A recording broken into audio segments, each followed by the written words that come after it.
Right, guys, we are nearing the end of this year-long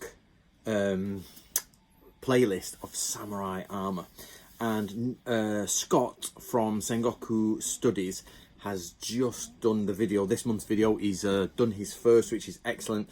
And today we're talking about greaves, which makes you think of Hellenic warriors and Trojans and hoplites and all that. But of course we're doing it from the samurai point of view, and we're using samurai arms, armor, and the tactics of warfare.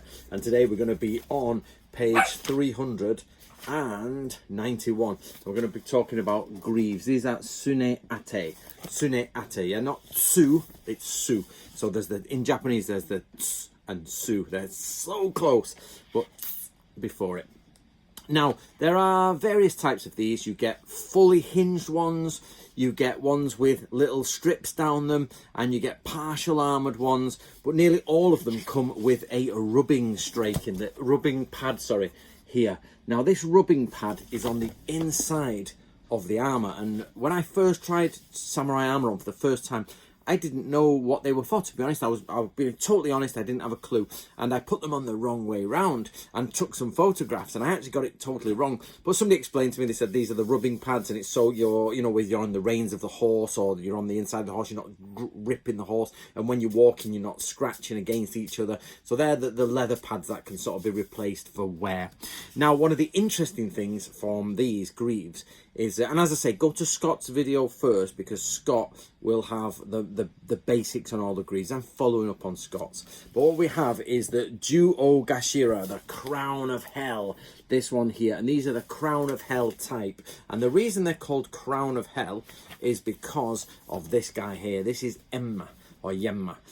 Depends, he comes over from India. I think it's India, but it might be China. I'll have to check. And he basically becomes the god of death, the god of hell, the afterlife, the judge, and he judges people.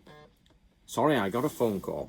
Right, so the crown of hell, wherever I was, is used by the judge of hell. And as you can see here, it does the same sort of thing. The little idea of the two bits at the side and the crown of hell goes over. We had to recreate that. In this book, any image with a line round it means we recreated it.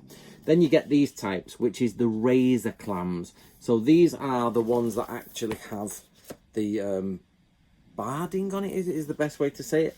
Vertical reinforcement strips, and they are called the razor clams. So hold on a minute.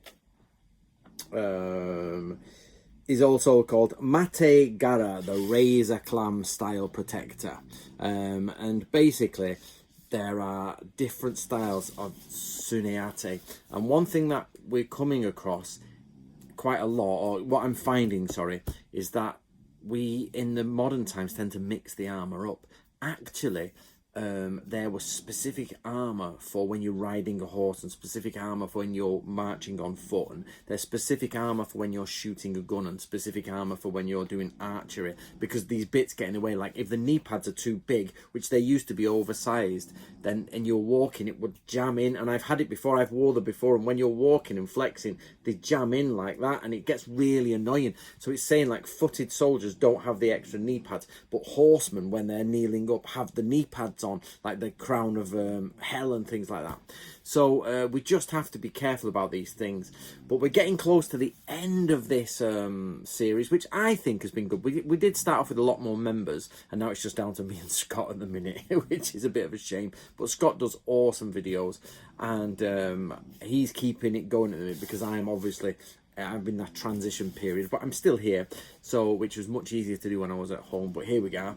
So keep going, and we're going to get to December and round it all up in December and talk about who was involved and who wasn't involved, etc. Who did the most videos. It might be Scott, I'm not sure. I'll check between me and Scott who did the most videos, and I'll explain who they are. But we got November and December left, so we've got footwear and weapons left really for the armor. But it's created such a great playlist for if you just want to know about armor, off you go. Superb. So thank you very much to Scott, and thank you very much to you guys to keep following. And if you can help, get yourself a copy of the Book of Samurai.